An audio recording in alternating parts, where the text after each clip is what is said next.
زکات و خیرات صدقات کے پیسہ جمع کر کے بنڈل بنا کر کے جب آپ کی جہیز کی ڈیمانڈ کو پوری کرتا ہے، اس وقت آپ لاکھوں لاکھ جہیز کے نام پر آپ زکات کے پیسہ کو ہڑپ جاتے ہیں، خیرات کے پیسہ کو لے لیتے ہیں، لیکن 100 روپیہ سامنے سے لینا گوارا نہیں کرتے ہیں، تو کہاں گئی آپ کی خیرت ایمانی، کہاں گئی آپ کے اندر جذبہ ایمانی کہ آپ اس غریب باپ کو مجبور کر رہے ہیں، جو باپ کبھی نہیں سوچا کہ کسی کے سامنے ہاتھ بھی پھیلانا پڑے گا، کسی کے دروازے پر جا کر کے بھیک کی ہاتھ دراز کرنی پڑے گی، وہ باپ کبھی نہیں سوچا، لیکن بیٹی کی شادی کرنی ہوتی ہے، باپ مجبور ہوتا ہے لوگوں کے سامنے بھیک مانگنے پر۔ پھر ہماری غیرت کہاں چلی جاتی ہے؟ موٹی رقم لے لیتے ہیں لیکن سامنے سے کوئی جہیز کے نام پر نہیں بلکہ صدقہ خیرات زکات کے نام پر پیسہ دے تو ہم لینا گوارا نہیں کرتے ہیں۔ صاحب نبی کی سنت یہ نہیں ہے کہ آپ جہیز کا مطالبہ کریں، آپ تاریخ اٹھا کر دیکھیں کہ نبی نے اپنی بیٹی کی شادی فرمائی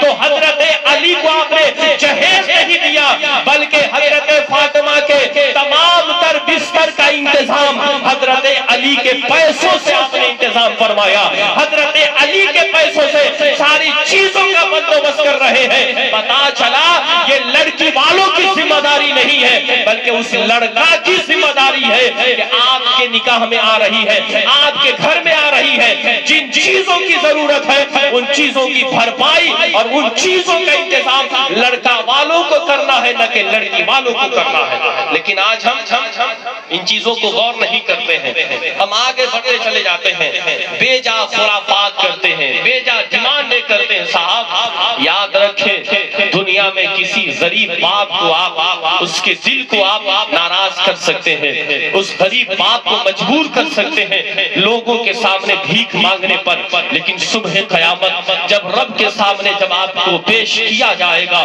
وہاں پر کوئی ایسی ذات نہ ہوگی جو دنیا کے ان خرافات کے بدلے جو اللہ کا قہر آپ پر نازل ہوگا، رب کے عذابات آپ کے اوپر آئیں گے، اس سے کوئی ذات نہیں بچانے والی ہوگی۔ اگر کوئی ذات ہے تو حضور کی ذات ہے، اور دنیا میں ہم حضور محتشم کے باتوں پر عمل نہیں کریں گے تو پھر قیامت کے دن کس چہرہ سے نبی کی بارگاہ میں حاضر ہوں گے؟ یا رسول اللہ ہماری شفاعت کیجئے۔ اگر نبی کہہ دے دنیا میں تو نے میری سنتوں پر عمل نہیں کیا، میری باتوں پر عمل نہیں کیا، اب کس لیے آئے ہو؟ جا میں تجھے نہیں پہچانتا۔ پھر قیامت میں کون ہوگا جو آپ کو میدان محشر کی ہولناکی سے آپ کو نجات و راحت عطا فرمائے گا؟ کوئی ذات نہ ہوگی۔ صاحب دنیا کی چند دنوں کی زندگی ہے، لاکھ 2 لاکھ پیسوں کی کیا حقیقت ہے؟ اگر بندہ محنت سے کمائے تو سال 2 سال میں کئی لاکھ جمع کر سکتا ہے، لیکن آپ اس باپ کو مجبور کرتے ہیں صاحب، اور وہی پیسہ لے کر کے کتنا دن خوشحال زندگی گزاریں گے؟ ہم غور نہیں کرتے ہیں۔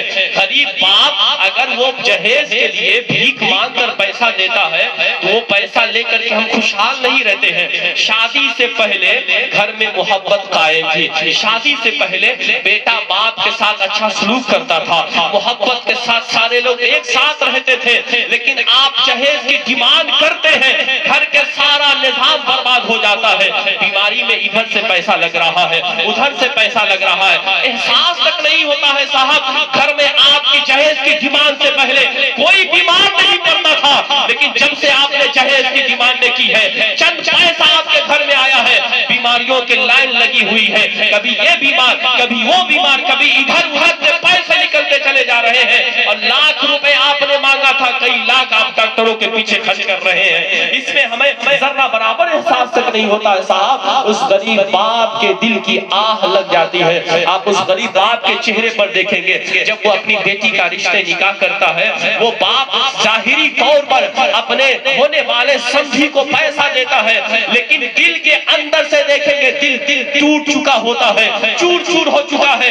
ظاہری طور پر مسکراتا ہے باپ اس لیے کہ کہیں میری بیٹی کا رشتہ نہ کٹ جائے، میری بیٹی کا رشتہ ختم نہ ہو جائے، لہذا باپ مجبور ہوتا ہے۔ پھر نکاح کے بعد اس باپ کے بارے میں سوچئے، پوری رات وہ اپنی قربان کر دیتا ہے سوچ سوچ کر کے کہ لون کی رقم کہاں سے چکاؤں گا، قرض میں نے لیا ہے، سودی پر قرضہ لیا ہے، اس کے ادائیگی کہاں سے کروں گا؟ پوری زندگی ختم ہو جاتی ہے۔ صاحب نبی نے تو یہ نہیں فرمایا تھا کہ شادی کرو لڑکی والوں کو مجبور کرو، شادی کرو لڑکی والوں کو اس قدر مجبور کرو کہ وہ اپنے گھر تک کو بیچ ڈالے، اپنی زمین کو بیچ ڈالے، گھر کے ساری چیزوں کو قربان کر دے۔ صاحب اس لیے نہیں، اگر یہی ہوتا تو باپ کبھی بھی اپنی بیٹی کے پیدائش پر خوشی کا اظہار نہیں کرتا۔ نبی محتشم نے فرمایا یہ بیٹیاں تمہارے گھر کی زینت ہے، تمہارے گھر کے لیے برکت ہے، اسے خوشی کے ساتھ پرورش کرو، اچھی تعلیم دو، اچھا ادب سکھاؤ، اور جب بالغ ہو جائے تو رشتے نکاح سے منسلک کر دیا کرو۔ لیکن آج ہم نے بالکل مہنگا کر دیا ہے، اور یہی مہنگا کرنا بھاری پڑ رہا ہے۔ صاحب اپنے آپ کو سنبھالیے، دنیا چند دنوں کی زندگی ہے، پھر یہاں پر کیوں اپنے آپ کو برباد کر رہے ہیں؟ سب سے عظیم سنت نکاح ہے۔ نبی فرماتے ہیں من احب فطرتی فلیستن بسنتی ومن سنتی النکاح۔ نبی فرماتے ہیں جو میرے طریقہ سے محبت کرتا ہے اسے چاہیے کہ میری سنت پر عمل کرے، اور میری سنت میں سے نکاح کرنا بھی میری سنت ہے۔ نبی نے ارشاد فرمایا جو شخص میری سنت پر عمل کرے گا یکون معی فی الجنہ، نبی فرماتے ہیں کہ وہ میرے ساتھ جنت میں جائے گا۔ آپ اندازہ کریں یہی وہ نکاح ہے۔ نبی نے فرمایا اذا تزوج العبد استکمل نصف الدین، جب کوئی بندہ نکاح کر لیتا ہے اپنے آدھے ایمان کو مکمل کر لیتا ہے، اپنا آدھا دین مکمل کر لیتا ہے، فلیتق اللہ فی نصف الباقی، نبی فرماتے ہیں اب آدھے ایمان کی مکمل کرنے کے لیے اللہ کا خوف دل میں بسا کر رکھے، یہی وہ نکاح ہے۔ نبی نے صحابہ سے فرمایا یا معاشر الشباب، اے نوجوانوں کی جماعت، من استطاع منکم الباءۃ، تم میں سے جو شخص